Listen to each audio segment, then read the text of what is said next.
Welcome to the Write Your Own Story podcast. I'm your host, Betsy Leonidas, and the founder of the Write Your Own Story company. Girl, I can tell you right now, you are definitely enough.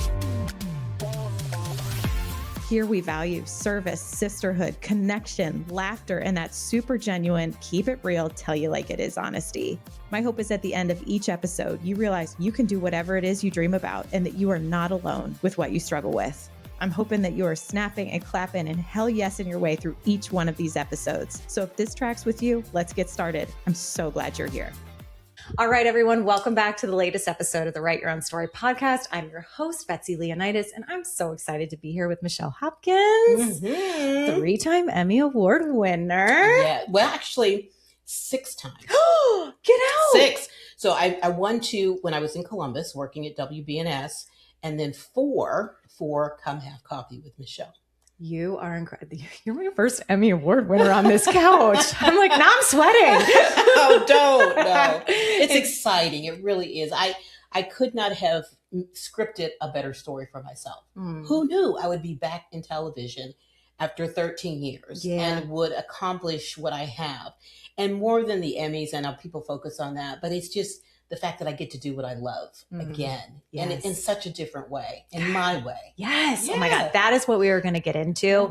What I love about your story, first of all, your career's just been like really remarkable, and it was really fun to research. I loved watching you in the mornings, and I think you were such a great example of so many things.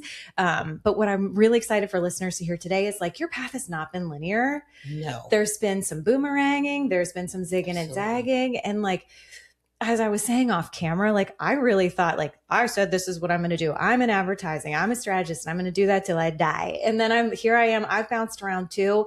And like, what an incredible opportunity it's been to bounce around and reinvent and ebb and flow. So I think you're such an incredible example of that. I'm really excited for people to hear your story today. Yeah, I'm excited to tell it because, again, I think it's important for other women to hear that it's not linear and you can do what you want to do, even if you are 50, 60 years old. You can still do what you want, because I've lived that story. And so I love the reinvention because you bring things with you from your past experiences, your mistakes, your successes, your detours. All of that goes into making the story that you're writing currently. Yeah. So I'm excited. Oh, I'm excited too, because I think all the things that you describe when you're in it feel so uncomfortable. So I'm excited to unpack all these. But before we dive into all the amazingness, I would love to get to know the Michelle behind the mic. So can we just do some fun, like getting to know you? Oh my gosh. See, and this is what, Betsy, I love to interview people. I love it. But when I get interviewed, it's a little, admit, it's a little nerve wracking, but go ahead. Well, give me your best shot. I promise I don't bite. Okay. Let's start with a fun one. What brings you joy in this season of your life? What brings me joy? Really, it's my work. Oh, I love it. It really is my work. I love what I do. And it came to me when I was at Cincinnati Children's and the pandemic hit. And they said, we need to make sure that people know about this new building we have. And we want to make sure that we're doing videos because we can't gather. And Michelle, they tapped me and they said, Michelle, would you do this for us? And I said, absolutely. And that's when I got the bug again to come back to television. So it's been a joy for me to work and to tell other people's stories, get into their journeys, and it's been amazing. I love that. I love that. I enjoy just getting up for work every morning. Isn't that the best feeling in the world? What? Yeah, exactly. It really is. And I feel like, and we'll get into it, but that is like when you learn to live life by your own design, that's really like, yes, it's empowering. Yes, it's powerful, all the things, but like, it's just so centered and it feels so happy. Like I was telling my kids, like trying to fit in all this work in between, like driving them places and lunch orders and all the things. And I'm like, I was like, I love to work. I love this work. Yes. So that makes me so happy that is a big source of joy for you. A lot of joy. Okay, here's a fun one. What would people closest to you say, oh, that is like the most Michelle thing ever? Oh, I tend to be a little bit bougie. Ooh, okay. So I like to go to really nice restaurants. I like a good tea service. Oh, cool. Yeah, anything that just is kind of like you put your pinky up Little when pinky you do. up. You know, I recently interviewed someone at the Cincinnati Open, and one of the things I really love there, I love the tennis, but I like to get the champagne. Me too. You know what I mean? And with Yes. a little strawberry on top, and it's just the elegance of that. I really do like that. You're like, I'm sitting here watching tennis with champagne and a strawberry. You're like, you know what? Exactly. We're doing all right. What could be better, right? Literally, what could be better? If they could turn down the heat a little bit, that might be a little better. Well, and turn off the rain. Yeah. It's really been a season for that. It most certainly has. But I love that little bougie. Okay, Michelle, A little bit. I see you. What's something people would be surprised to learn about you? That I took a solo trip to Utah. This is when I was making the pivot out of television, and it was the best thing ever. I was afraid, but I did it anyway, which is a lesson. It was beautiful. It was St. George, Utah. Wow. So beautiful mountains. I went climbing, rock climbing, and it was just great to get back to me. Yeah. You know what I mean? And a lot of self-discovery, a lot of self-reflection. And so I think people would be surprised to know that about me. I think that's incredible. I just did an episode on solo vacationing because I too love it. So I'm going to have you back if you will come back, and I want to do a whole episode on solo vacations. Let's do it. Because they are transformational. They really, really are. And this was a place where it was very much wellness focused. Cool. So a lot of yoga, a lot of Tai Chi, hikes every day. Oh my God. I'm going to need your itinerary after this. We're going to have follow up. Yes. That sounds incredible. Yeah. I love that. Absolutely. Okay. If you have a completely free afternoon, how would you love to spend it? Oh boy. It depends on my Fridays, usually right now as we're recording, I'm on my couch and I am just relaxing and kind of decompressing from the whole week. So I do like my quiet time because I think in some ways I'm a little introverted. So I do like to have that time to myself. But I also like to walk. Awesome. So I love 5Ks. Yeah. Those are the things I will travel for that. I will go to Savannah. I will go to South Carolina, Chicago recently. I like that. I like the competition. I like the challenge of it. I'm with you. 5K is my max. I always joke. I was like, I thought all my thoughts after 3 miles. Now what? Exactly. Like, are we going to take another lap? I don't know. Maybe one more. I've done a 4-miler, which I will do in October as well. Oh, really? Yeah, I'll do that for the Queen Bee. So awesome. I'm excited about that. And they've asked me to be an ambassador. Oh. So not because I'm so fast or any of that, but because I'm like that average woman who goes from the couch to the pavement and struggles and comes back and ultimately finishes. So I'm happy to do that. I love you for saying that because I think let's all embrace the fact that we're like, that does sound fun, but I'm also on the couch and just go there, struggle, get it done. Do the training. Yeah. So I'll do a couple of posts during my training time, but it just shows other people you can do this, you know? You're capable of doing this. You're inspiring. If I can do it, you can do it. You're inspiring me. I'm like, I'll give you a good 200 and then I'm out. I'm out. Okay.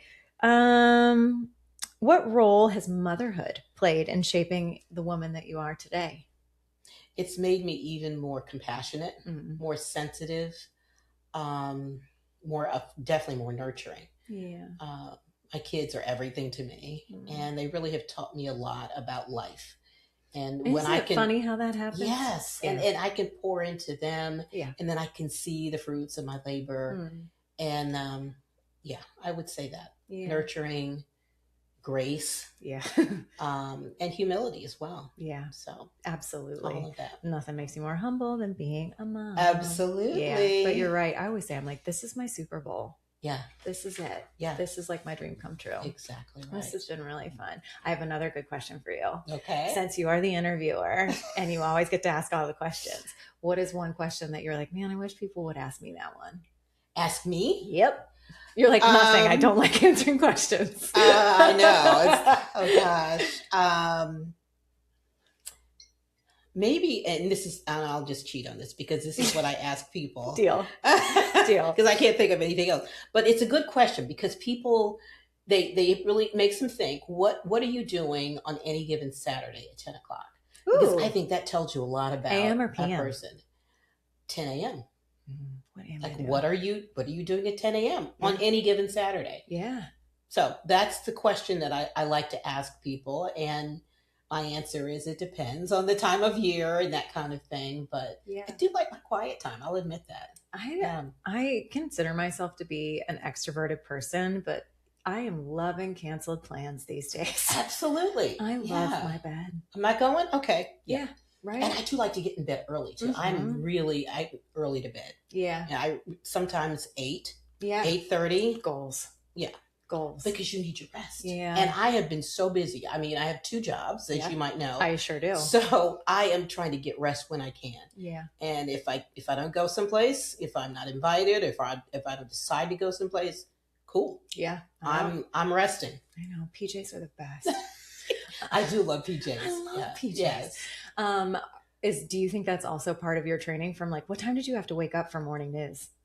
Well, for many years I did the morning news. Right. Even when I was at Channel 5, I would get up at 2:30. Oh my God. And this is when the kids were small. Oh my God. So can you imagine that? Literally no. So my husband really helped out. We were a team on that. And so I'd get up at 2:30, be at the station at 3:30, on the air at 4:30. Oh my God. So, and looking on air. Like on air ready. Yeah.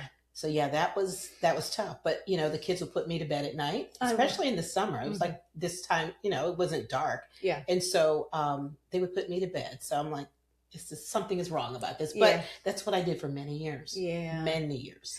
Oh, that's incredible. Yeah. Can you imagine that? I mean, I really can't. Like, I mean, even just to catch a flight where I'm like, okay, I need to get up at 4:30 because I need to get to the airport, get all the kids up and get to the airport by 6 or something like that. Right. I'm like, this is not a real hour. This actually doesn't exist. As here you are ready to be like, good morning, Cincinnati. I know. And there's sometimes now that I will wake up at 2:30, and I just wonder if it's like, it's old like training. Gold training, exactly. Oh my gosh, that's wild. But that's where the coffee comes in, and in this case, I do like my Celsius. I was wondering if you were going to spill the tea. That is a secret. Well, the big tea is that when I have coffee with people on TV, a lot of times we don't have coffee. Oh, there's nothing in the cups. Nothing in the cups. But I say act like there is, or put some water in, that kind of thing. Yeah. And then the second thing is that I really love one of the energy drinks, Celsius. Yeah, that's my jam. Celsius, did you hear that? It's time for a sponsorship. Exactly. So I'll do a cup of coffee in the morning for sure. Yeah. And then when I get to work, I'm like, I need a little something cold, sweet. Yeah. That kind of thing. I love this. My daughter is an Alani drinker, so I can't wait to tell her that you, this incredible TV personality, is also loving the energy drinks. I love a little Celsius. Oh, yeah. Oh my gosh, that's incredible. That's the tea. That is the tea. Okay, so let's talk about TV. Did you always want to be an anchor? Did you always want to be a journalist? I knew I wanted to be a journalist. Yeah. And I was tapped by my uncle and aunt in Detroit, and they said, you really need to look at this career. Wow. And because they were in a city where you saw a lot of African-American women on television. Incredible. And for some reason, they saw something like that in me. And I had been preparing myself because in high school I was in speech and drama team. I did a lot of plays, the yearbook club, all that kind of thing. Yeah. And then when I got to college, I got on the new student newspaper. Then I did some radio. And then I knew I wanted to do television, but I wanted to, come up in the right way. And so it was a lot of public television and then commercial television that I did. Wow. But I always knew I wanted to be on air. Yeah.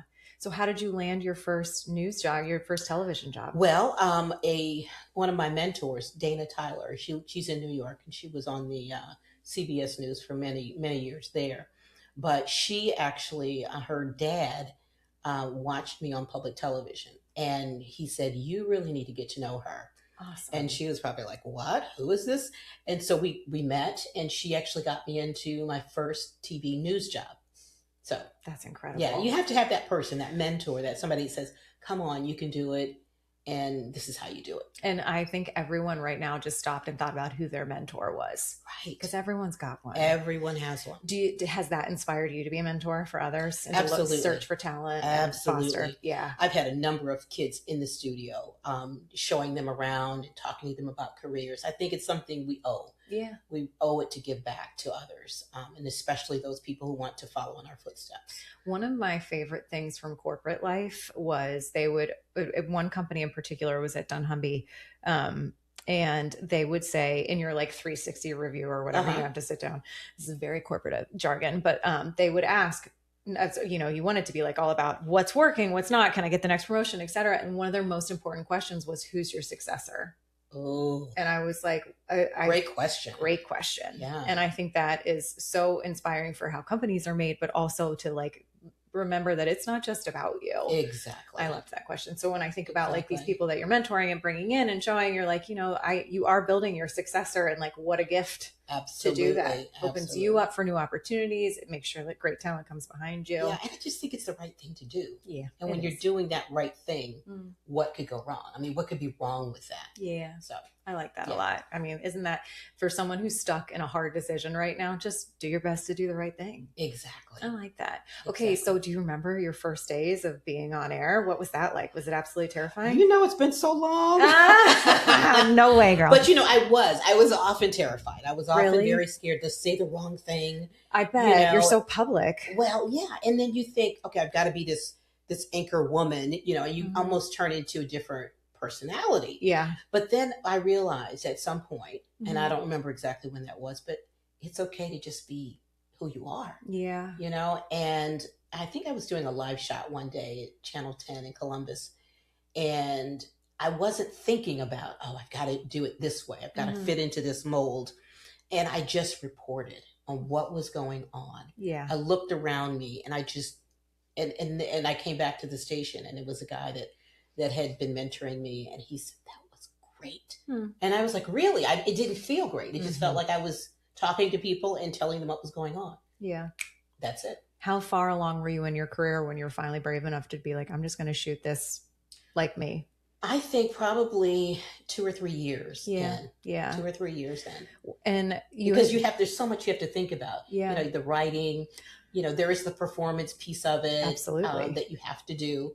But 2 or 3 years, and I'm like, this is who I am. And I feel more authentic than ever right now with what I'm doing. This is what I was meant to do, what I'm doing now. I love that. Isn't so that much. awesome? It's the best. It's literally the best. I wish that we could all get there sooner, but there's something about it that just takes time. The good things usually take time. Absolutely. That's what I'm learning in life. Detours, they get you what you need to get to where you want to be later on. Yeah. I mean, you have to embrace all of it. All of it. All of the mistakes, the detours, the challenges, the successes, all of that goes into your journey and gets you where you're going to be later on. Yeah, I love that. Yeah. And in the beginning of your career, you had mentioned that your aunt and uncle in Detroit had seen many Black women on TV. Yeah. Did you find that in Columbus? Were you one of the only ones? Like, how did... No, because Dana Tyler, she is African American, so I knew that it could be done, and I could see that. Yeah. So that was helpful. I love that. Yes. And then you get to be that for other women too. Exactly. Exactly. So I'm so excited. I mean, and it's not just younger women, but it's also women who. But as we were talking earlier about 40s, 50s, 60s, can I really do this thing that I want to do? Yeah. Yes, you can. Yes, you can. Take that step. You might not see the staircase, but take the step. Right? Oh, can we talk about that for a minute? I love how you said you might not see the staircase. I've never heard it explained that way, but so with the show, Write Your Own Story, it's so one of the things that I'm so passionate about, and I'm actually launching sort of a program around in October is how do you write your next chapter? It's called Now What, where you reach these moments where you're like, something's got to change, or something did change, whether we picked it or didn't pick it. And you're like, oh God, now what? Yeah. Or like you said, you reach a point where you're like, I'm 50 and I really want to do this, but now what? How do I actually do it? So, but it's like an abyss, and you're standing in it, and it's dark, and you can't see what to do next. How did you find the staircase? How did I find the staircase? I just said, I'm going to bet on me. Oh, I'm going to cry. I love that so much. I'm going to bet on me. There are all these other things that are challenges that could, make me fall, but I'm going to bet on me because I was in a cushy job at Cincinnati Children's. I thought that's where my career path was going to end. And then I got the fire in the belly from starting to do video work. Yeah. And I said, this really is something I need to do more of. And at the time I was taking a McKinsey business development course, fundamentals of business, that kind of, and it all kind of came together because those fundamentals and that course really taught me, said, make sure that you are looking at things from all sides. Make sure that it's not one way. And so I started to look at my career that way after a while. And I said, it doesn't have to be one way. I can work a part-time job and get another part-time job and make this all work. Yeah. And I was scared. I will admit that. Sure. I wasn't sure that it was going to work, but you take that step out there and then things come together that you don't expect. And that's the beauty of it. I love that. You may not have it all figured out. Do we ever? We don't always have it figured out. But things start to come together. I think if it's meant to be, it'll all come together and be perfect. How do you sit in those moments, asking for a friend, where things are, you know what you want, and you are working towards it and patiently waiting, or just like, and you know that it's going to work out, but it hasn't, like the vision that you had hasn't come to fruition or whatever. How do you stay steady in those in between moments? I think I have faith. Yeah. And I trust the process. Yes. Too. Like but I'm not patiently sitting back and just waiting. Yeah. I am doing things to help myself. Yeah. And so getting more information, getting more skills, learning, asking questions, networking, that kind of thing. Yeah. Just stay active. I love that.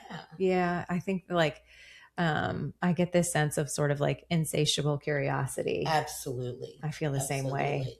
I just can never stop asking questions. Exactly. And learning from everyone. Yes. Anybody that comes in your path, I think you're supposed to learn something from that person. I don't care who it is. Yep. There's something to learn. And I love that women listening right now are like, okay, I can be in my 50s, my 60s, my 40s, 50s, or 60s, and I can do this any way I want. I can have one part-time job. I can have two part-time jobs. I can build something from the ground up. I can go pop back into a career that I left and write my own rules for that. And it might be better. After you have gotten all that you need to get. Because I think you have to learn a certain number of things before you can go to that next level. So when things don't work out sometimes, I say, well, what am I supposed to be learning now that will make me ready for that next thing? Yeah. Because I don't want to be 30 again. There's so much I didn't know. Me either. And I want to learn from younger women, but there's also some things that I know that they don't know. And my experience has taught me a lot. Yes. And that really is valuable. I think perspective is such a valuable gift. And so often perspective, like maybe almost always perspective comes from something not working out. Exactly. And so to your point, I don't think I'm quite as wise as you are in the moment to be like, what am I supposed to learn from this? I'm more just like, I'm going to be mad for a minute. But I know, but I had to get to that point. It's not something that you come to automatically like that. But I've learned to be patient and, again, trust the process. Trust the process. What am I supposed to learn in order to move forward? Yeah, definitely. I love that. And it may not feel good at the time, It usually doesn't. But it usually doesn't. But then you have to sort of be patient. How do you know when something's not feeling great that you are still on the right path, or your body or the universe or your faith is trying to tell you, hey, maybe you should try a different door? I just try to have patience. I really do. Yeah. And I look for signs that things are going to work out. Yeah. And I don't know that I've gotten to a point where I said, I'm just going to totally ditch what I wanted. Yeah. Because I was just trusting the process. I really think that's so important. What made you originally want to leave television? Well, I was at the end of my contract. Those contracts, man. I've learned a lot about news contracts. Yeah. Ooh. Yeah. Yeah. So I was at the end of my contract and I thought, okay, let me think about what I want to do next. And so got into an entrepreneurship situation. It's consulting. I quickly learned that wasn't for me. Yeah. I like a team around me. I like to work with people. Yeah. And so that went out the window, but I learned something from that. And then I got into social service work, which, at first it seems like a step back, but it put me firmly in that PR, marketing, communications, community engagement lane. And I needed to learn those skills, which I now use, with what daily. I do now, because, in addition to Channel 9, I'm also with the Greater Cincinnati Foundation. Yes, you are. So philanthropy is what I do half of my time. And so the skills that you learn, you use those in different ways, but I needed to have a foundation. I need to be able to pivot away from TV cleanly and go into something else. And that was perfect. I worked for the Community Action Agency where people go for heat assistance and Head Start, that kind of thing. So it was humbling. And I also learned a lot. Yeah, without a doubt. Was it something where you're like, these are the skills that I need, or you just felt called to the position? I said, these are the skills that I need. Yeah. Because people saw me as that TV person. So even when I was doing consulting, it was like, you do what now? And so people still saw me as that. So I had to make a clean pivot to another lane that says PR, community engagement. And it was perfect because I had the network for it already. Sure. And I had an infrastructure around me that said, we want you in this position because you've had this other experience. So I had to go into the PR lane, and it was great. Learned a lot. And then I worked in Bond Hill. And then that led to a position with Mercy Health because they were looking for a community engagement person because they put the big, headquarters there. Oh, right. And they were looking for somebody who could bridge the gap between the community and what they were doing. And so because I was already in Bond Hill, it was natural that they said, oh, well, you need Michelle over here to do this. And then Children's saw me doing work for another health system and said, hey, why don't you come over here? Yeah. So it's all kind of worked out for me. And I feel so blessed and grateful that it has. I love that for you. Yeah. When you left TV, and as you said, you went into consulting, people are like, wait, you do what? And like, I'm sure you go into every role and you're so well known in the community that people have to like untangle that you are the news anchor and the journalist and see for you in the role that you are now. Did you feel like you had to do that for you internally? You're like, who am I without TV? Absolutely. Yeah. Oh my gosh. I told you earlier, I went on that solo vacation. That really kind of helped me recenter, but I still had to make a pivot. I mean, in my own mind, that was my identity. I was on television every day, and that's how people knew me. And so there was a lot of questions that I had to answer and, why am I doing this, that kind of thing. But that helped build some grit and character in me. And so I don't regret any of that. Did you feel like when I left corporate, I mean, this is not apples to apples, we're apples to oranges here for sure. But like when I left corporate, one of the things that I had to untangle was like, I defined my success by, like these like promotions and salary raises and attaboys and pat on the backs and good 360 reviews, et cetera. And I can imagine being a public figure, you like subconsciously are like, okay, well, I am getting this many views and this many people know me. And like, I run it. And then you move into a role that is very much not public facing. Is it like, did you have to untangle like what makes you successful and worthy? Well, and it's one thing about me. I'm an Enneagram 3. Ooh, if you know I do. The achiever, I've got, that kind of thing. Mm-hmm. So I had to fall back a little bit on my TV. So a lot of the roles that I took, with Mercy Health and with Children's and with Community Action Agency, I was sort of in that kind of a quasi-media role. Yeah. So we need you to get us press. And so if I got press, then that was, sort of a little achievement for me. Yeah. So that's kind of what I did. It's like TV appearances, that kind of thing. So I did rely on the media background. Yeah. And when I could get, 2 or 3 TV stations to cover a story that we were doing at the Community Action Agency, then that was a win for me. And if I could get us on to a TV show, community affairs TV show, that was a win for me. So that was sort of my measurement in many ways. It makes me think of like work culture. And I'm curious as to what is it like journalists among journalists and anchors among anchors? Like, is it supportive and everyone is networked and we're like, we got you? Or is it a little bit more like kind of everyone's vying for top eyeballs, et cetera? So when I think about you in this new role, when you're like, hey, community in my network, like, was that an easy phone call and supportive, or was it? It was an easy phone call because people said, oh, Michelle, how you doing? What are you doing now? And so we had that rapport. Cool. And, it was no longer as competitive. It's like, are you going to be on or am I going to be on? Or are you going to get this or get? And because it is competitive. It is definitely competitive.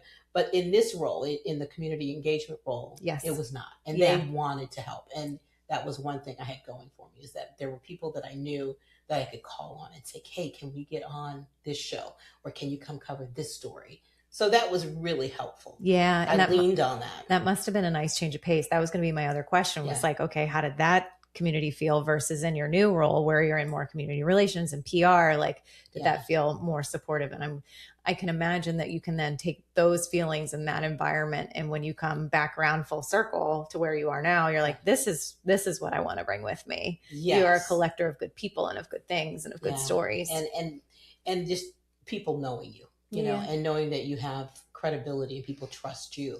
And so that's how I'm able to call up anyone just about now and say, hey, you want to have coffee with me? You know, they trust me to do a good story. Yeah. And that's all this is all good stories. It's a profile of people in our community where you know the title, but who's behind the title? Yeah. And what is their journey? And people said that's interesting. And it's a way of connecting Cincinnati, which I absolutely love that. Yeah. Because people see themselves in other people. And they didn't know that John Barrett did this, or that Zach Taylor does that, or that, I mean, any number of G. Horton, you know, the terrific artist, is from Louisville, Kentucky, but he, you know, he loves to draw. Or, I mean, there's such a web of connection here. And that's what I love to be able to uncover. Yeah. Cincinnati is one of the most connected communities I have. Right. And sometimes you're like, oh my God, I just want to be anonymous for a minute. And that's pretty hard to be, not around here. But what I also love is how willing people are to support you and to be helpful. And like and people are just excited for whatever you're up for. Absolutely. Like I have a strong connection to children's as well. My daughter was a super sick baby and is alive truly on a miracle, but children's absolutely saved her life. Everybody has a story about children. Everybody has a story about children. So my ex-husband and I were very involved with children's and started this charity event called Polo for Babies. And I mean, he was in film and television. I was in advertising strategy. So we're like, I don't know what we're doing, but like, you just start asking people for help. How do you do this? And either they know how to do it, or if they don't, they'll point you to someone who does, because it's such a connected community. And so it's really just like one of the really magical things about this city. It really is. And it's, you know, it has that sort of small town feel, and people do want to help each other, and they are very generous. And I can't call somebody up and say, hey, can you do this? Yes. Because I believe in what you're doing. And so it's very heartwarming. It's really made me, and I've said this before, made me fall in love with Cincinnati again. When I get to tell these stories and share the journeys and get people to do things that are good, you know, good projects that I'm involved in. Yeah. And it's lovely. It really is. I love that you get to be like a curator of your own projects now. Yes. So now, okay. So one of my favorite things about your story is, you know, you were in TV, you departed, you went into this big shift into PR and communications, and then it just sort of slowly started bringing you back around the bend. Yeah. But, you know, in like a little zag here and there, but you are back in TV with your segment for Come Have Coffee. Yes. And how did you come back? But you really wrote your own rules for this one, right? I did. It was so interesting. I knew this was going to be a part-time position. I thought, I'm just going to go in and do, you know, read a few stories, anchor a little bit, I was okay with that. Okay. And then my producer said, you know, we really need to get you out there. And I thought, out there, you know, what does that mean? Yeah. Do I have time for that? And so I thought, okay, I'll get out there, because I knew what she meant. And I thought, okay, what are people doing at 10 o'clock? And what would they be interested in? You love 10 o'clock. Exactly. Yeah. And I said, well, they're probably having a second cup of coffee or so true. Something like that. Absolutely. And I know how much I love coffee. I've even been to the Starbucks in Seattle, the headquarters, to see everything there. Oh, no way. Always been into coffee. Yeah. Always. And so I said, okay, well, let's start going to coffee shops. And I drugged my photographer, who now is all in. But at first he was like, what is this? But we'd go to coffee shops and just see what is interesting about this. And why do people love coffee shops so much? What is it about coffee that brings people together? So we did 2 or 3 stories like that. And then we said, what about if we had coffee with someone in a coffee shop? I love that. And so my first guest was Kathy Wade, the jazz songstress. And I know Kathy personally, and I thought she'll do it. I'll at least get somebody to do this with me. So she did. And then I think our next was the mayor. But we have interviewed probably 170, 180 people in this community. Oh and my God. it just organically grew. Yeah. And we've gone to not just coffee. We sit down for coffee, but then we do something fun.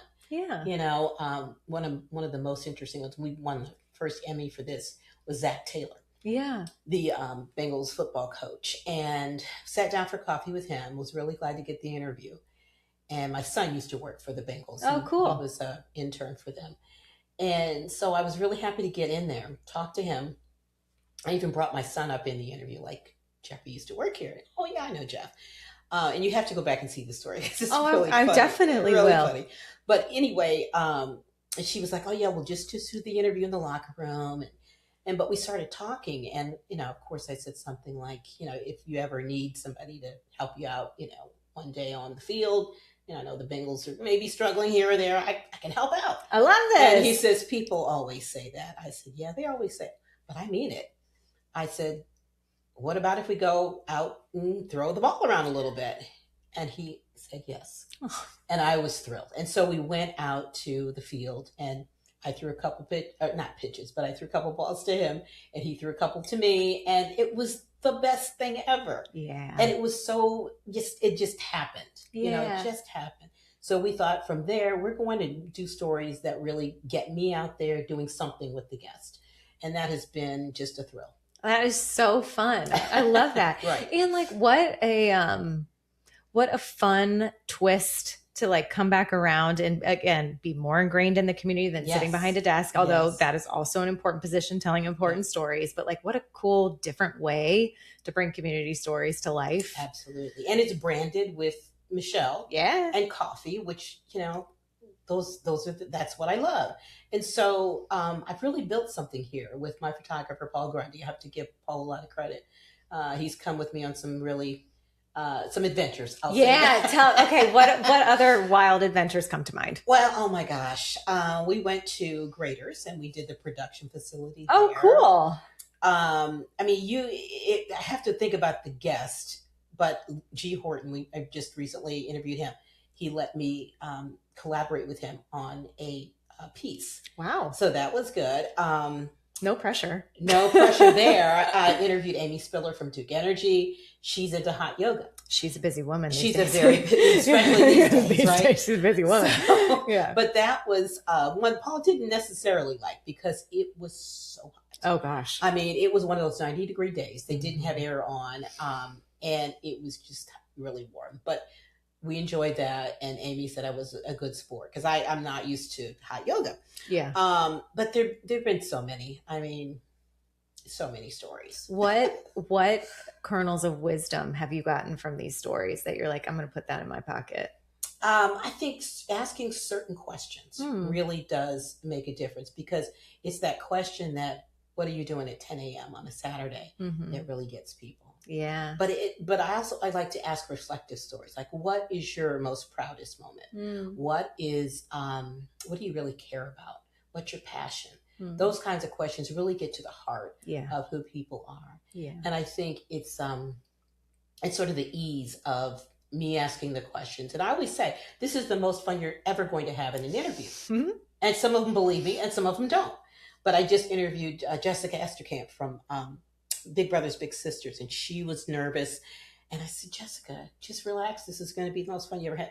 And at the end, she was giving sort of a testimonial, like, I only want to interview with Michelle. Right. I'm only exclusively talking to Michelle. Exactly. Because she felt so comfortable. And, you know, it's just, I don't have a list of questions. We just kind of go on. Yeah. Go with the flow. Go with the flow. So, that's really what coffee conversation is. Exactly. You know? Exactly. You know a little bit about them going in, but it's what you discover organically that I think is so interesting. Yeah, definitely. God, that sounds really fun. And that makes me so happy that, like, I mean, how can this not be one of your favorite, your favorite times in life? Like, you are meeting really interesting people, stretching yourself and doing really interesting things. For someone who's insatiably curious, like, you get to go behind the closed doors of so many cool places. I really do. It's a gift. It's a blessing that I get to do this at this time in my life. Yeah. And win Emmys at the same time. Like, it just validation for the work that we're doing, but it's also, it's my passion. It's what I love. and it's the best time ever. And that's always what produces the greatest work, don't you think? Yes. When you're just like, I just love this. Yes. Oh, I mean, anytime I'm up at 2:00 in the morning thinking about how can I tease this story, so it's just something I love, and I hope it doesn't sound too much, but that is just when you really love what you do. mm-hmm. That's what happens. It doesn't sound too much to me, but if it is too much, then people can just deal, because let's as women, let's be too much. Yeah. Right. This is who I am. This is who we are. Right. Yeah. Be big, be bold, be bright. Exactly. Drink your Celsius. Yeah. Thank you. Oh, that makes me really happy for you. And can we talk about the fact that you're winning Emmys and, as you called it, your part-time job? Right. Talk about writing your own rules. Exactly. I even said that to the general manager. And when we first were nominated for our first Emmy, when we first won our first, I said, not bad for a part-timer, huh? And he just kind of gave me the smile like, yeah. As he's taking notes, being like, what can I do part-time?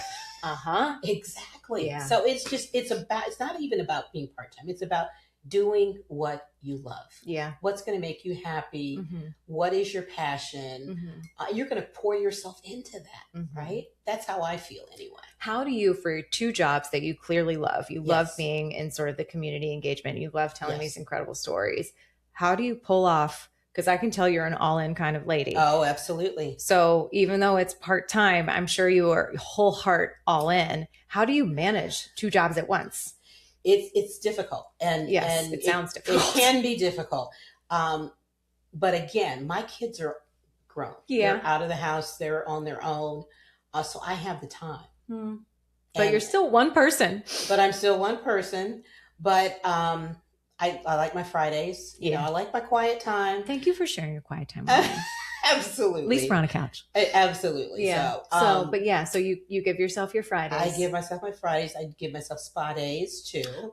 Ooh. Yeah. And then I love Pilates. Mm-hmm. I like to golf, and I like to run. You know, I'm getting back into that. So I do some things for myself. So I make sure that there's a balance as much as possible.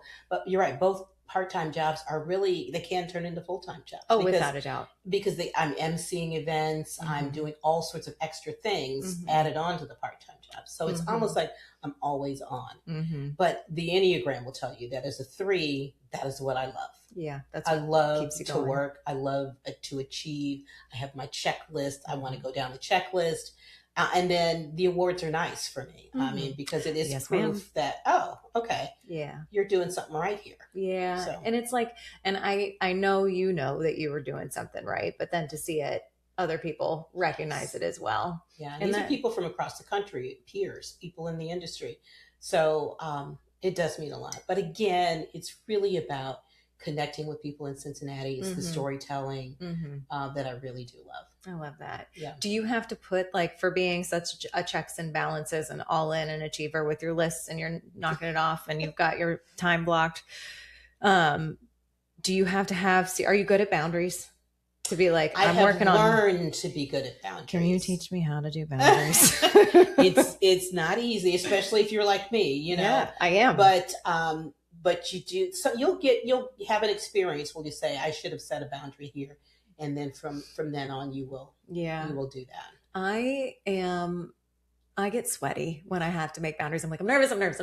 But I'm getting better. I'm getting less sweaty about it. And I don't sweat. I'm like one of those people who's always cold. But like literally I sweat. My palms sweat when I have to make a boundary. Right. And then I've also learned that boundaries, I'm just taking this on a little tangent here, but like I've also learned, for me, boundaries are also like discipline. Yes. Or I wouldn't consider myself like not disciplined. I also am I like toggle between a 3 and an 8. So I also love to achieve, but for the sense of, like, for example, waking up to start your day on the right foot. Yeah. I could hit snooze, and I love snooze. It's like so satisfying, but holding that boundary with myself, it shows me that no one else can show up for me if I don't show up for me. Exactly. No one else is going to respect my boundary if I don't respect my own boundaries. Exactly. We're just you're giving me therapy right now. We're just talking this through, because I'm like, if you know how to do boundaries, you got to tell me more. But yeah, it is hard. Well, and I find, like where you're like, I'm balancing 2 jobs, my kids are still at home, and I love my work. So like balancing those boundaries, and like I want to do both extremely well. And I'm sure you want to do both jobs extremely well. Exactly. How do you keep your lines neat and tidy? I just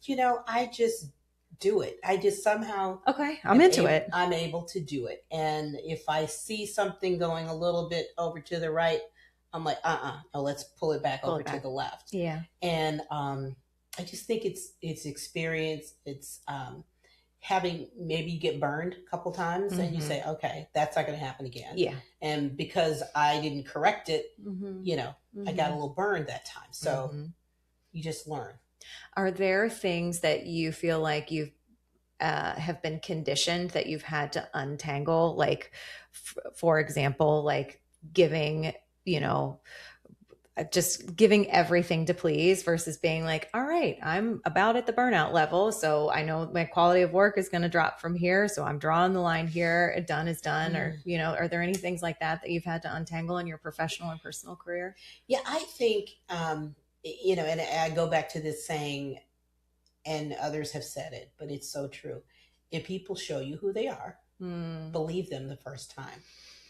I wish I did that. I mean, it's not always that easy, No. but you want to give people grace. Yeah. But if it's at your expense, at the expense of your peace, can't do it. Peace is everything. Peace is everything. But I have been in that place where I'm accommodating, you know, that kind of thing, and almost to a fault. But these days, my peace is everything. Everything. Do you feel like that has been something that has come to you as a priority in more recent chapters in life? Like, Yes. I wasn't striving for peace in my 30s. Right. I was just striving for achievement. I would say in the last couple of years, I have just recognized what could be going on, and I'm like, okay, no, this is not happening.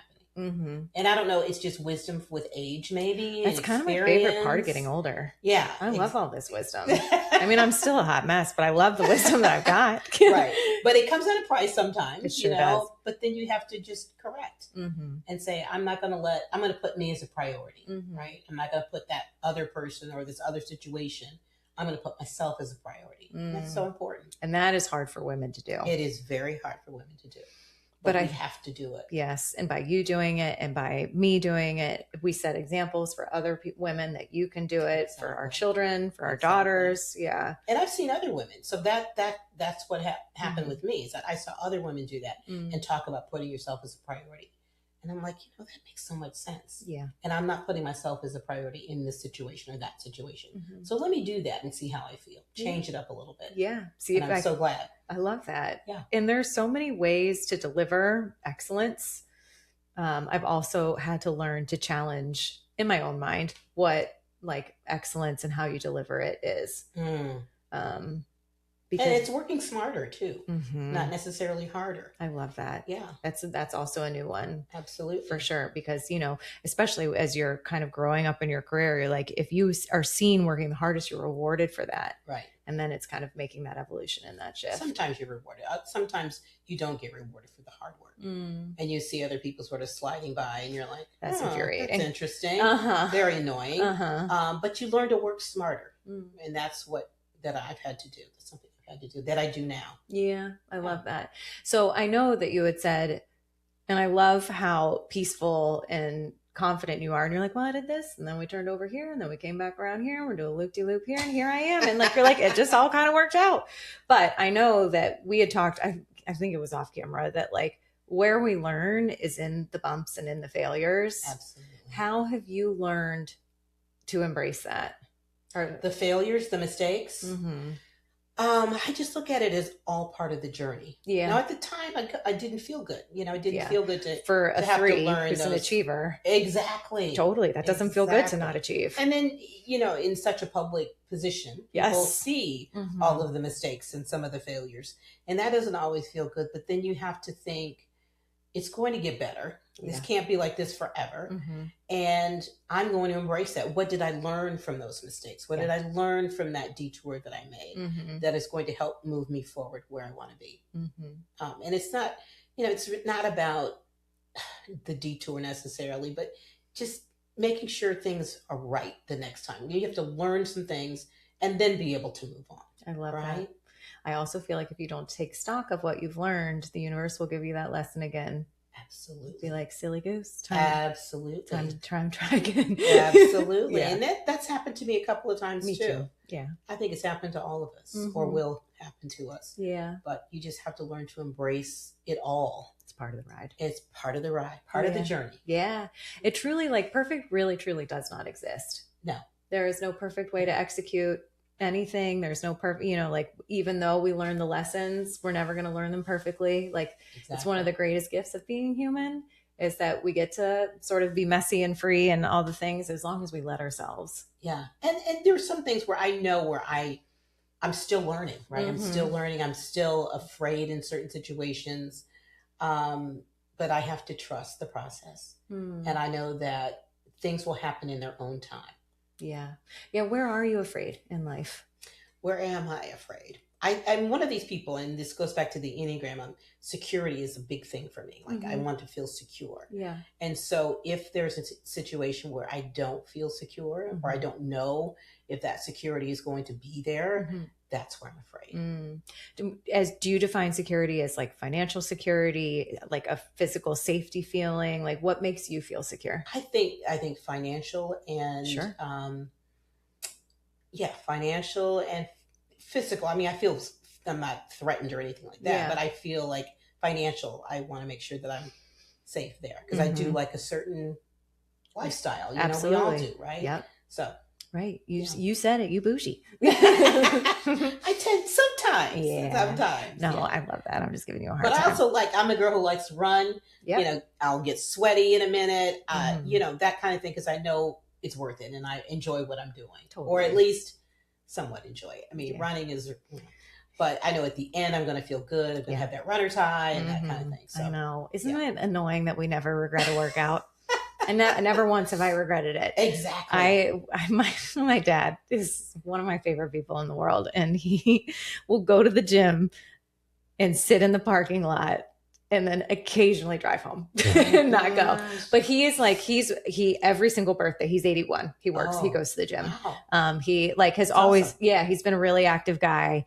So he's been a great example of just being active, but it cracks me up because we all know what that feels like. You're like, I don't want to go. I don't want to go. I don't want to go. Exactly. 8 o'clock Pilates class. I don't want on a Saturday when I could be sleeping in. But then when I leave there, it's like, amazing. And then you're like, well, I paid for it. You're like, well, it's only $20. I know $20. And like, and that I skipped last week. Right. It's amazing what we will rationalize Let in our me mind. Walk in there right now and do it. Yes. And it's the best thing. I love that. That's so funny. How many holes of golf do you like to golf? Oh, 9. Okay. Yeah. I'm a 4. You're 4. Okay. I like the par 3. I do like the par 3. I literally, after 4 holes, I'm like, is it over? It is more than you think out there. Is. It's especially because I'm not great. Nor am I. So I'm like swinging and swinging and swinging. Yeah. But it's the challenge of doing something new. Yeah. And not knowing how to do it well, but you're learning. Yeah. And that's what I like. It's so great to be outside. It's social. It's pretty out there, yeah. I think what I struggle with is like the precision aspect of it. Ooh. I am a type, it's for as achiever oriented as I am, I'm like a type B kind of girl.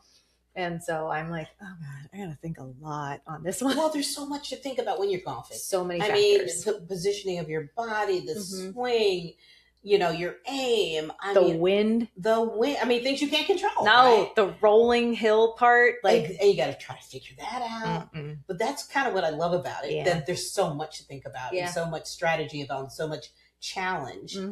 I want to get it. My dad was a great golfer. Oh, cool. He loved it and he wanted us to get into it. So he would be proud to know that I'm out there. I've got my clubs. I've got, an instructor. I go to the PXG place, the simulator. So I do some of that. And I'm also involved with a club, a women's golf club. And so, I mean, he would be very proud. Oh, that's very cool. But I have to have a challenge. I have to have something that challenges me that says, I need to get better. But that's an achievement thing. I got to achieve. Okay, here's a great question about achieving. Do you ever let yourself stop and smell the roses, or are you already on to the next one? No, that's my issue right there. Okay. I'm such a kind of a workaholic, achiever, and the person who gave me the Enneagram, and we kind of went over it, she was like, yeah, you need to just be sometimes and not trying to get to the next thing. Just enjoy life. smell the roses, because a lot of us threes, we don't. Yeah. We're just on to the next thing. On to so the next. that is my challenge. It's just to be. Have you ever tried meditating? No. Yeah, because really, it's so hard. I do yoga from time to time, but it's so hard to clear your mind. Totally. Right? So when you say to just be, that makes me think of like, you have to just sit there and like be still, let your thoughts be still. And that's a tricky one. I could do myself a favor with something like that. But taking the time to do that is a whole different thing. It is a whole different thing. Cause again, like, you're like, well, what do I get out of it? Like, what did I achieve at the end? Right. You're like, I already feel happy and peaceful. Like, why do I have to slow down? I love to work, and that gives me joy. Yeah. But you're right. That's the challenge I have, is to just be and just enjoy. I started this thing. Yes, I'm an achiever. But it's almost like a little bit of a different angle to stop and smell the roses, for sure that, but also like, and I've gotten really into a gratitude practice, and like, as like, everyone's like, gratitude journaling, it has really changed my life. Yeah. I am like exponentially happier, and I'm born pretty sunny side up.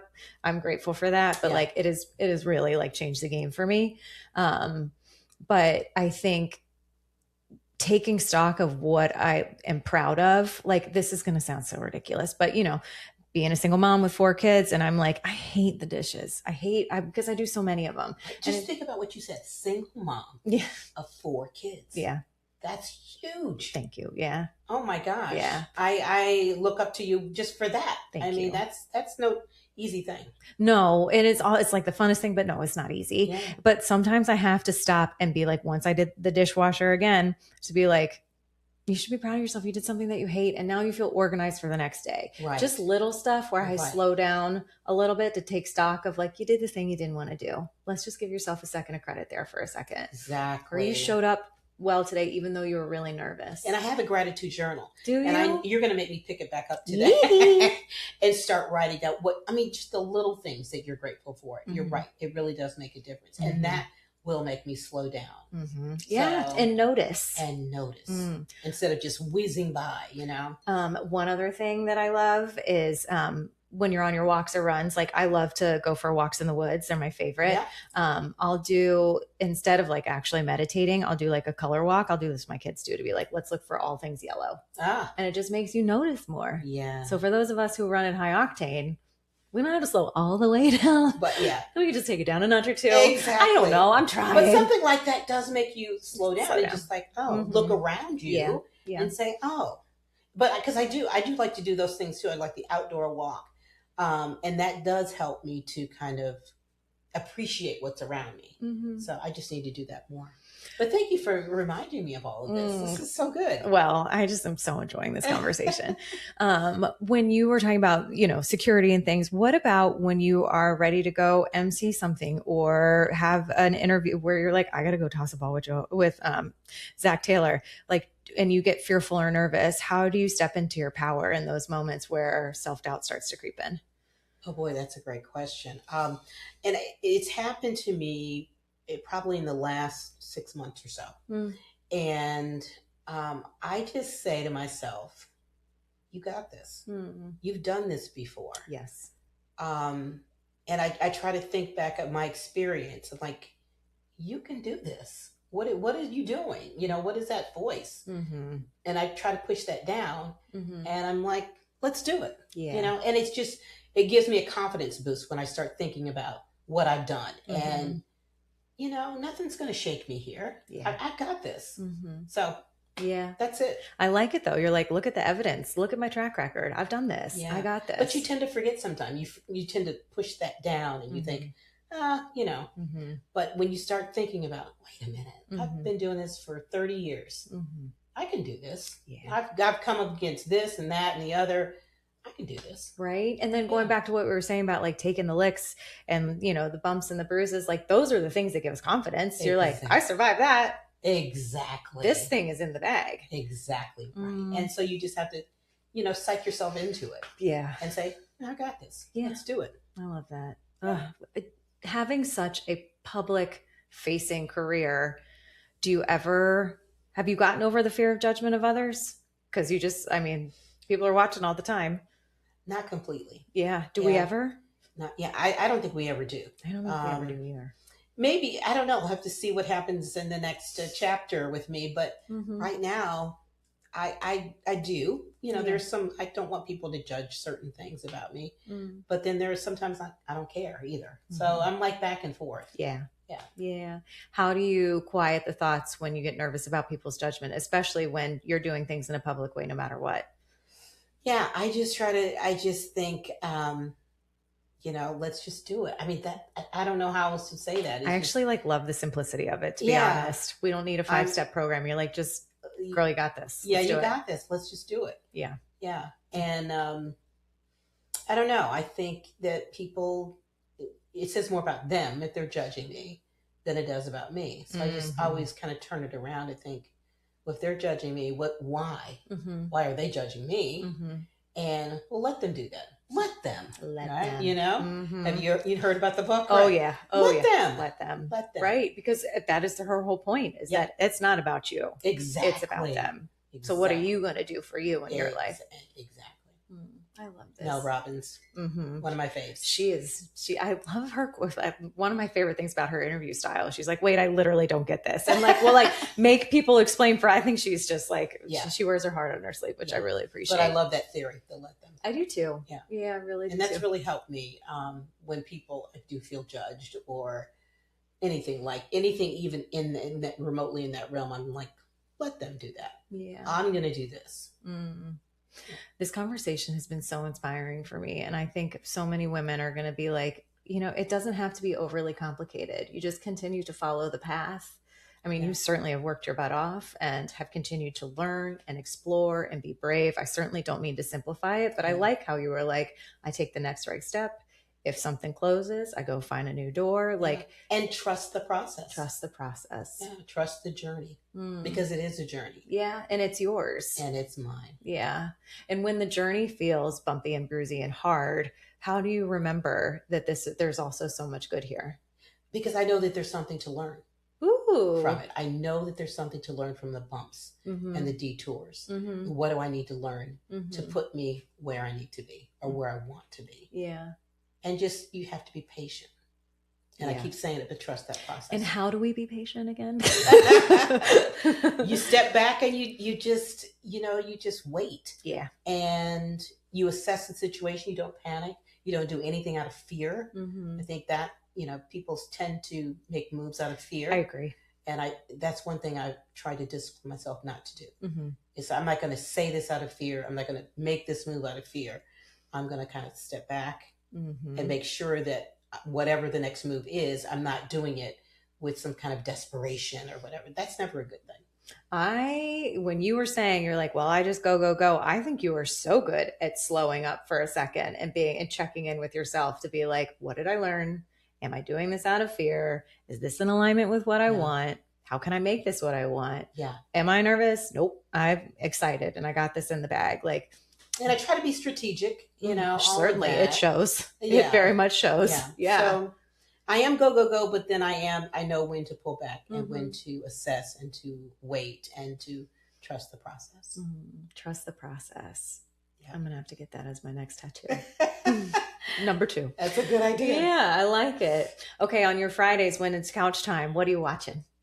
Well, probably news. Oh, look at you. Look at you. My family, can you stop watching news? You're like, no, actually I can't. This is who I am. This is what I do. Although I do, my guilty pleasure is Real Housewives. Which one? All of them? I like Atlanta. I like Salt Lake City, New York, Orange County. I see. I watch them all. I mean, we've all got our guilty pleasures. Exactly. Absolutely. Genuine question. I too love to learn, love to be informed. Sometimes in current climate, I'm having a hard time watching the news because it's hard. So much is going on out there. How do you, and sometimes I feel like a bad citizen because I'll just put my head in the sand because I get overwhelmed with what's going on in the world. I know what you mean. How do you consume the news on your Fridays that are special just for you and keep the perspective and keep going? Because I've been in news, it's part of my career. that's part of my curiosity too. Yeah. Is I'm curious about the news, but I hear you. It does get heavy at times. It does. And I don't know. I watch, but then I try to give myself a moment to go watch something that is a little mindless, maybe. Yes. It lets me escape. Mm-hmm. I really need to get back to my reading. That's been one of my summer goals too. Yeah, is to escape that way as opposed to some other way. So, yeah. Because it's, sometimes I get overwhelmed when you're like, you wish you could just help or make it something a little bit, and everything just feels so out of your control. It does. But it's important to be informed. It is. And that's what I keep saying. You don't want to be necessarily put your head in the sand all the time. That's mine to work on. Yeah.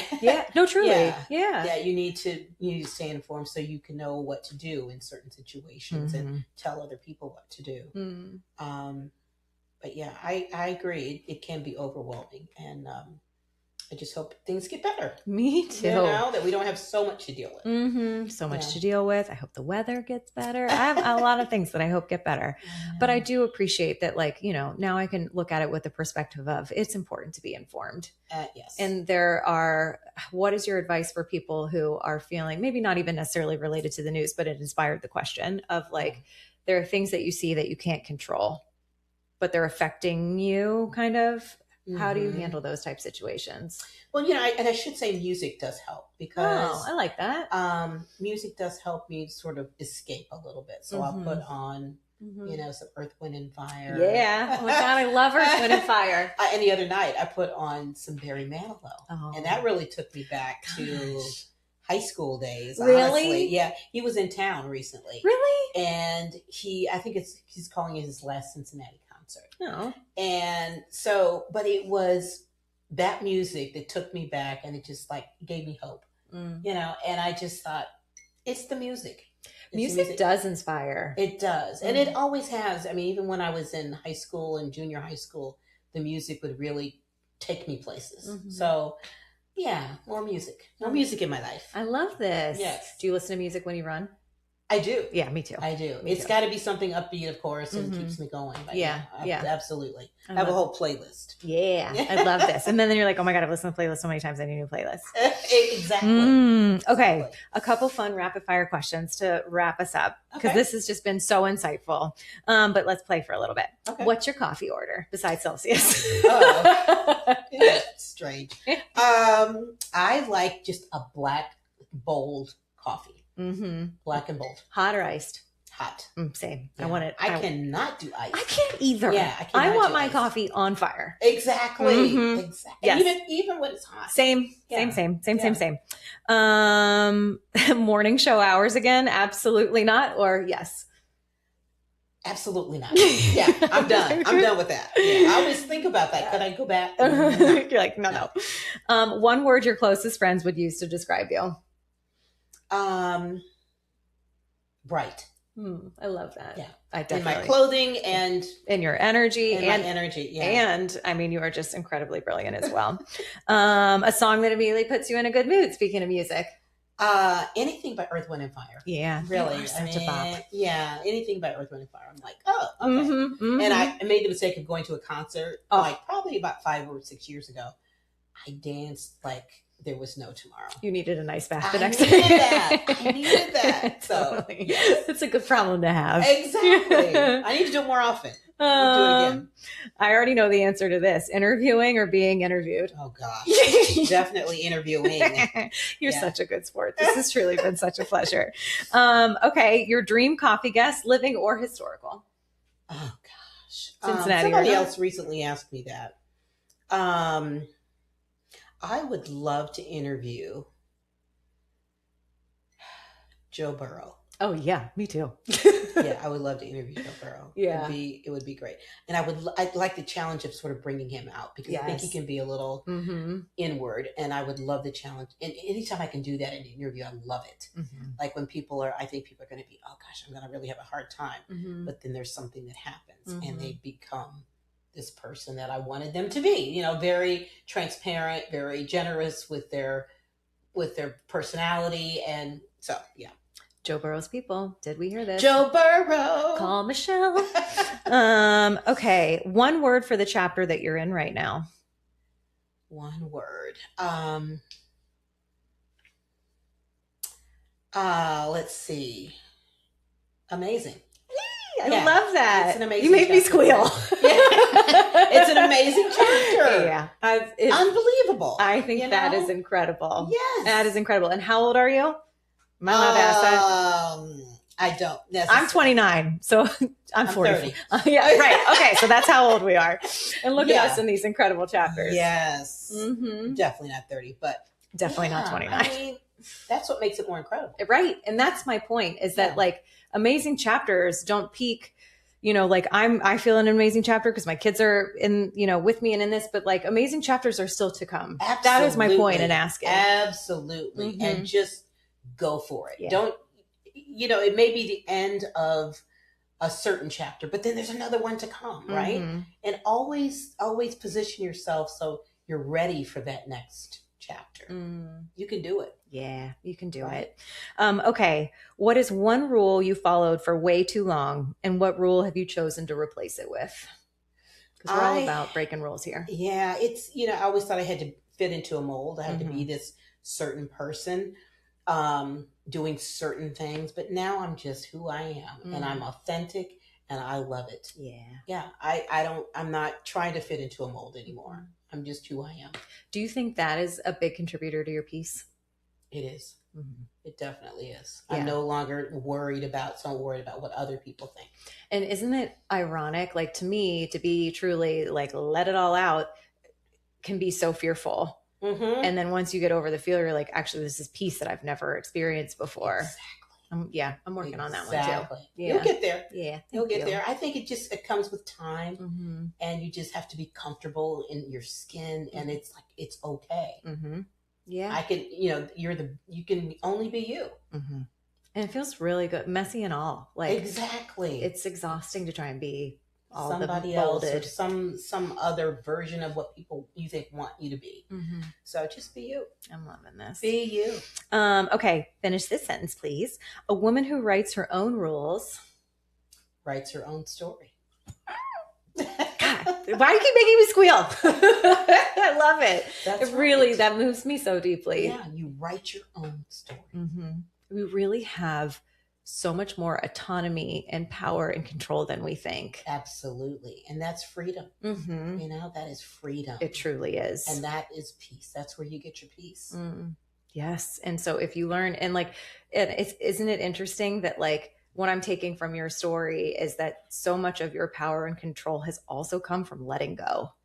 Yes. And absolutely. Letting go of those things that you think that you're supposed to be, right? Letting go of all of those misconceptions, letting go of, I don't know, of, you know, the judgment that you think people are going to have, and just be you, be authentically you. Yeah. That's so important. It really, really is. And then when you think about like it feeling so hard for ourselves, the thought of my kids not being authentically themselves could make me cry on the spot. Like, you know, I'm like, oh my God, what if they weren't just their wonderful, wild, crazy, loving, perfectly imperfect selves? Yeah, it's okay. Yeah. That's what we have to believe. It is okay. Yeah, it really is. Okay. That is what we are on this earth to do. Absolutely. I mean, like, otherwise it would be a black and white world. Exactly. And thank goodness it's not. Yeah. And your purpose doesn't have an expiration. Oh, I love that. Your purpose doesn't have an expiration. It's always there. You just have to go seize it, and you have to live it. Right? Do you think purpose evolves? Like, can you have like multiple purposes for different chapter, you know, like, I don't know. Or do you feel like it's kind of like a purpose that you sort of dig out? To. Yeah, you get to. I think it's a purpose you get to. Because like I think now I know my purpose, and it's what I'm living now. And I love the evolution of it. And you just have to kind of let it happen, you know, and it's okay. Yeah. Do you ever get afraid to step into your purpose, like to be big and to be bold? I do. Then there's an area of my life where I need to do that. Be bold. Yeah. Time to get out that journal. Yes. Yeah. And I'm going to do that tonight. And I'm so glad that you reminded me of that. I can't wait to see what happens. Yeah. Because more from you. Yes, please. Oh, yes. Oh, yes. There's hopefully always more. Yeah, right. That's the hope. Yeah.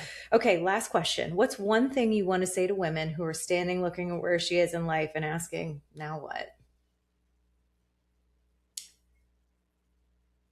Ask what you want. Ooh. What do you want? Mm-hmm. And then take that step.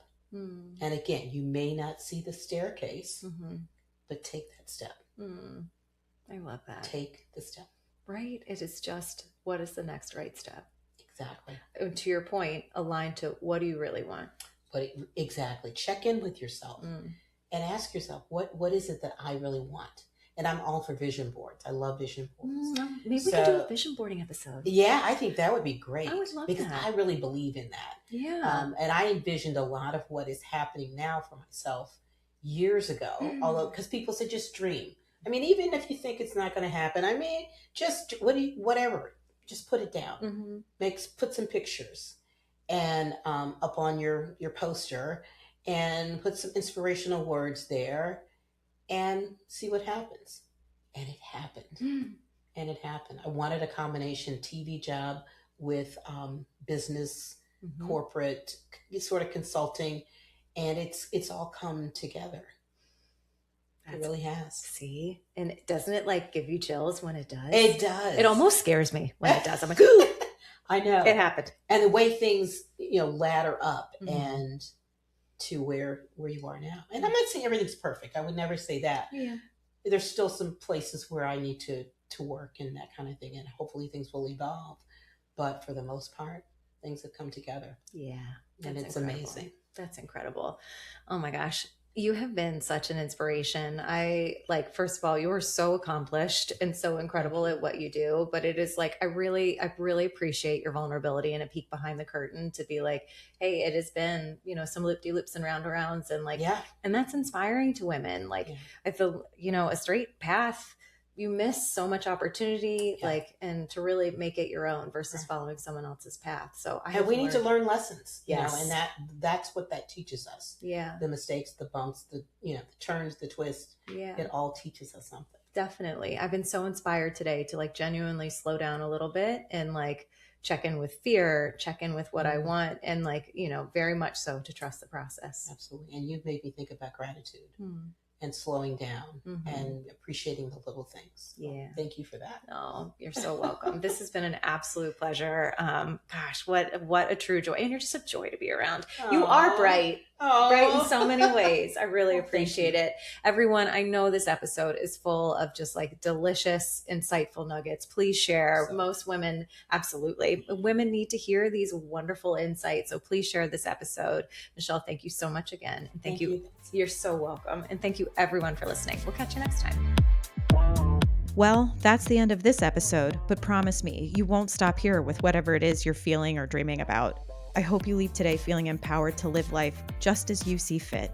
If this podcast was helpful to you, it would mean the world to me if you could leave a review on whatever platform you're listening on. I genuinely just want to help women live the life they dream about. So if this type of content tracks with you, subscribe to this podcast or visit our website, writeyourownsstory.co, to download digital courses or to grab a journal and a mug to just dream in and dream with. It's your life, lady. Do you. And just remember, I'm rooting for you and you've totally got this.